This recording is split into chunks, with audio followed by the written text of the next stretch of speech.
Hi everyone, welcome to my YouTube channel.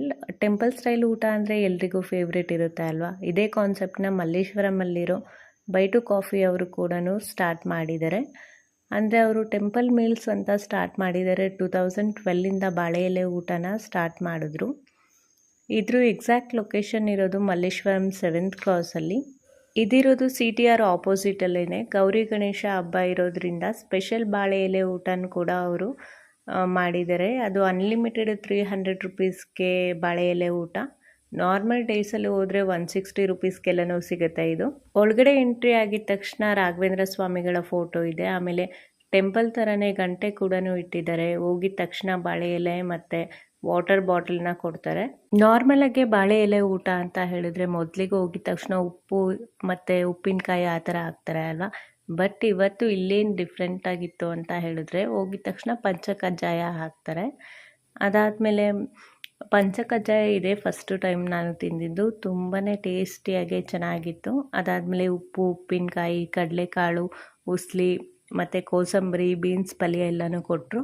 ಹಲಸಿನನ್ನ use ಮಾಡಿ ಒಂದು ಪಾಯಸ ಮಾಡಿದ್ರು. ಅದಂತೂ ಸಖತ್ ಡಿಫ್ರೆಂಟಾಗಿ ಚೆನ್ನಾಗಿತ್ತು. ಇವತ್ತಿನ ಮೆನುನಲ್ಲಿ ನನಗೆ ಇದು ತುಂಬ ಫೇವ್ರೆಟ್ ಅಂತ ಹೇಳ್ಬೋದು. ಆಮೇಲೆ ಬೇಳೆ ಹೋಳಿಗೆನ ಬಡಿಸ್ತಾರೆ. ಅದಕ್ಕೆ ತುಪ್ಪ ಕೂಡ ಹಾಕ್ತಾರೆ. ಬೇಳೆ ಹೋಳಿಗೆ ಅನ್ಲಿಮಿಟೆಡ್ ಇರಲ್ಲ. ನೀವೇನಾದರೂ ಎಕ್ಸ್ಟ್ರಾ ಹೋಳಿಗೆ ಬೇಕಿದ್ರೆ 20 ರುಪೀಸ್ ಒಂದು ಹೋಳಿಗೆಗೆ ಪೇ ಮಾಡಬೇಕಾಗತ್ತೆ. ಆಮೇಲೆ ರೈಸ್ ಬಾತ್ ಆಗಿ ಟೊಮೆಟೊ ಬಾತ್ನ ಬಡಿಸಿದ್ರು ಮತ್ತು ಹಾರ್ಲಿಕ್ಸ್ ಬರ್ಫಿ ಅಂತ ಕೊಟ್ಟಿದ್ದರು. ಅದಂತೂ ಸಖತ್ತು ಸಾಫ್ಟಾಗಿ ಮೈಸೂರು ಪಾಕ್ ಥರನೇ ಇತ್ತು. ತುಂಬ ಚೆನ್ನಾಗಿತ್ತು. ಮಂಗಳೂರವರು ಎಲ್ಲರಿಗೂ ಗೊತ್ತಿರುತ್ತೆ ಕೊಟ್ಟ ಕಡುಬು. ಈ ಮುಂಚೆ ನಾನು ಮಂಗಳೂರು ಸ್ಟೋರ್ಸಲ್ಲಿ ಒಂದು ಸಲ ಹಲಸಿನ ಹಣ್ಣಿನ ಕೊಟ್ಟ ಕಡುಬು ಟೇಸ್ಟ್ ಮಾಡಿದ್ದೆ. ಅಲ್ಲಿ ಬಿಸಿ ಬಿಸಿಯಾಗಿರಲಿಲ್ಲ, ಪ್ಯಾಕ್ಡ್ ತಿಂದಿದ್ದೆ. ಅದು ಚೆನ್ನಾಗಿತ್ತು. ಆದರೆ ಇಲ್ಲಿ ಬಡಿಸಿದ್ದು ಕೊಟ್ಟ ಕಡುಬು ಅಂತೂ ತುಂಬಾ ಚೆನ್ನಾಗಿತ್ತು. ಅವರು ಹಸಿ ಕಾಯಿ ಚಟ್ನಿ ಜೊತೆ ಬಡಿಸಿದ್ರು. ಬಿಸಿ ಬಿಸಿಯಾಗಿತ್ತು. ನಿಮಗೂ ಯಾರಿಗೆಲ್ಲ ಕೊಟ್ಟ ಕಡುಬು ಇಷ್ಟ ಆಗುತ್ತೆ ಕಮೆಂಟ್ ಸೆಕ್ಷನಲ್ಲಿ ಹೇಳಿ. ಆಮೇಲೆ ಕೊಟ್ಟ ಕಡುಬು ಇನ್ನೂ ಬೇರೆ ಬೇರೆ ಥರ ನನಗೂ ಟೇಸ್ಟ್ ಮಾಡಬೇಕು ಅಂತ ಇಷ್ಟ ಇದೆ. ಬೆಂಗಳೂರಲ್ಲಿ ಬೇರೆ ಎಲ್ಲಾದರೂ ಈ ಥರ ಕೊಟ್ಟ ಕಡುಬು ಡಿಫ್ರೆಂಟ್ ವೆರೈಟೀಸ್ ಸಿಗುತ್ತೆ ಅಂತ ಹೇಳಿದ್ರೆ ಅದನ್ನು ಕಮೆಂಟ್ ಸೆಕ್ಷನಲ್ಲಿ ಹೇಳಿ. ಆಮೇಲೆ ಇದೇನು ಮುಂದೆ ಇಟ್ಟಿರೋ ಬಾಕ್ಸ್ ಅಂತ ನೋಡ್ತಾ ಇದ್ದೀರಾ, ಅದನ್ನು ಮುಂದೆ ಹೇಳ್ತೀನಿ ನಿಮಗೆ ನಾನು. ಏನೆಲ್ಲನೂ ಈ ಮೆನು ಜೊತೆ ಇನ್ಕ್ಲೂಡ್ ಮಾಡಿ ಕೊಟ್ಟಿದ್ದಾರೆ ಹಬ್ಬದ ಸ್ಪೆಷಲ್ ಅಂತ. ಇಷ್ಟೆಲ್ಲ ಕೊಟ್ಟಾದಮೇಲೆ ನಮ್ಮ ಸೌತ್ ಇಂಡಿಯನ್ ಸ್ಪೆಷಲ್ ಅಕ್ಕಿ ರೊಟ್ಟಿ ಕೊಡಲಿಲ್ಲ ಅಂದರೆ ಹೇಗೆ, ಅಕ್ಕಿ ರೊಟ್ಟಿನ ಕೂಡ ಅವರು ಬಡಿಸಿದ್ರು.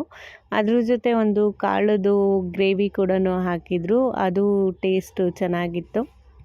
ಆಮೇಲೆ rice sambar, rice rasam, curd rice ಎಲ್ಲನೂ ಕೊಟ್ಟಿದ್ದರು. ಲಾಸ್ಟಲ್ಲಿ ಬೀಡ ಕೂಡ ಇನ್ಕ್ಲೂಡೆಡ್ ಇತ್ತು ಈ ಮೀಲಲ್ಲಿ. ಆಗಲೇ ಒಂದು ಬಾಕ್ಸ್ ತೋರಿಸಿದ್ನಲ್ಲ, ಆ ಬಾಕ್ಸಲ್ಲಿ ಇದೆಲ್ಲನೂ ಇನ್ಕ್ಲೂಡೆಡ್ ಇತ್ತು. ಅಂದರೆ ಚಕ್ಲಿ, ಕರ್ಜಿಕಾಯಿ, ರವೆ ಉಂಡೆ ಹಾಗೆ ಮೋದಕನ ಇನ್ಕ್ಲೂಡ್ ಮಾಡಿರ್ತಾರೆ. ಇದು ಎಲ್ಲರಿಗೂ ಕೂಡ ಯಾರ್ಯಾರು ಹಬ್ಬದೂಟದ ಮೀಲ್ಸ್ ತೊಗೊಂಡಿರ್ತಾರೆ ಅವರೆಲ್ಲರಿಗೂ ಕೂಡ ಕೊಟ್ಟಿರ್ತಾರೆ. ನೀವು ಮನೆಗೆ ಬೇಕಾದರೂ ಅದನ್ನು ತೊಗೊಂಡು ಹೋಗ್ಬೋದು.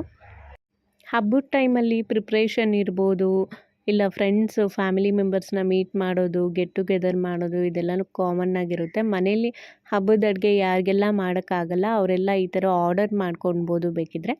ಇಲ್ಲ ಅಂದರೆ ಈ ಥರ ಡಿಫ್ರೆಂಟ್ ಮೀಲ್ಸ್ ಇಟ್ಟಿರ್ತಾರೆ. ಅಂದರೆ ಸಂಕ್ರಾಂತಿ ಇರ್ಬೋದು, ಯುಗಾದಿ, ಹಾಗೆ ಈ ಥರ ಗೌರಿ ಗಣೇಶ ಫೆಸ್ಟಿವಲ್ ಎಲ್ಲದಕ್ಕೂ ಕೂಡ ಈ ಥರ ರೆಸ್ಟೋರೆಂಟಲ್ಲಿ ಫುಡ್ನ ಕೊಡ್ತಾ ಇರ್ತಾರೆ. ಅಲ್ಲಿ ಹೋಗಿ ನೀವು ಟೇಸ್ಟ್ ಮಾಡ್ಬೋದು.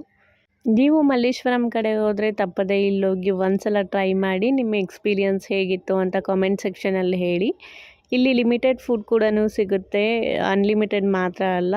ಈ ವಿಡಿಯೋ ಇಷ್ಟ ಆಗಿದ್ರೆ ತಪ್ಪದೆ ಲೈಕ್ ಮಾಡಿ, ಶೇರ್ ಮಾಡಿ, ಸಬ್ಸ್ಕ್ರೈಬ್ ಮಾಡಿ. Thanks for watching.